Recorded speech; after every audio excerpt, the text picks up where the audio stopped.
बिल्कुल सही उन्होंने कहा। जो मैं स्टैटिस्टिक्स को पढ़ रहा था, more than 92% of the road accidents in the whole world is due to human factors. Remaining 8% is because of the road defects, vehicle defects, and other uncontrollable factors. So 92% is because of the human factors.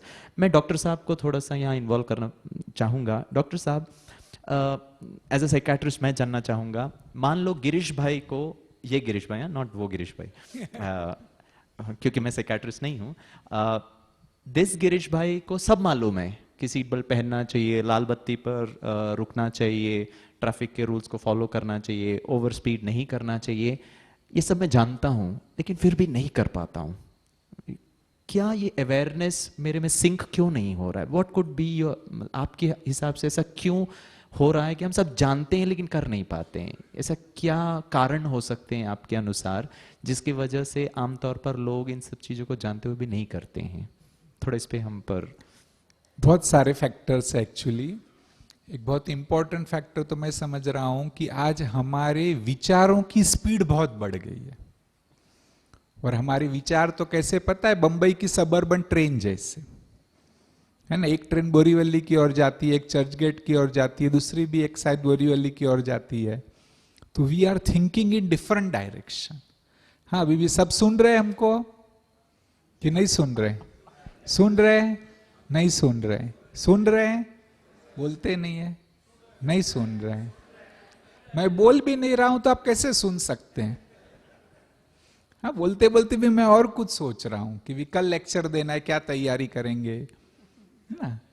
तो ऐसे ही हम कभी present में होते ही नहीं, and we are thinking in different direction, है ना। इसके कारण वो जो सेफ्टी के रूल्स है फॉलो नहीं होते।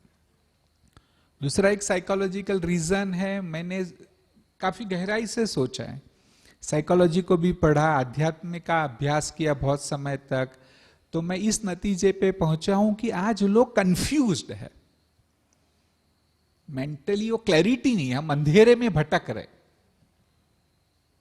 तो इसके कारण जानते हुए भी वो चीजें है, वह क्या हम कह सकते हैं इसमें जागरूकता नहीं है? That is a third factor, उस पर भी मैं आता हूं, I am coming to that.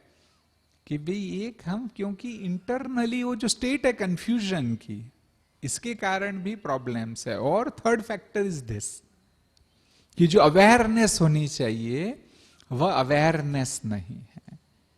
और अगर अवेयरनेस है भी, समझो किसी को ट्रेनिंग दे दी जाए, अच्छे से अवेयरनेस कैंपेन किए जाए और लोगों में अवेयरनेस आ जाए, तो भी लोग वर्तमान में जीते ही नहीं है। जब मैं गाड़ी चला रहा हूं तब ये सोचता हूं मेरा बॉस अच्छा व्यक्ति नहीं है, मुझे प्रमोशन नहीं देता है। जब दिन में बॉस के साथ प्रमोशन की बात कर रहा हूं तब सोचता हूं कि अरे मैंने ट्रैफिक सिग्नल ब्रेक किया था तो चालान हो गया था, मैंने गलती की। तो हम कभी भी वर्तमान में जीते ही नहीं है। अगर हम अच्छे से वर्तमान में भी जीने लगे तो ये समस्या बिल्कुल सुलझ सकती है। और एक बात यह भी है कि लॉ ऑफ कर्म को समझना चाहिए, कि आज मैं इसी स्पीड से चला रहा हूं कि एक्सीडेंट हो जाएगा, शराब पी के चला रहा हूं, परंतु तब यह सोचना चाहिए कि that can come back to me.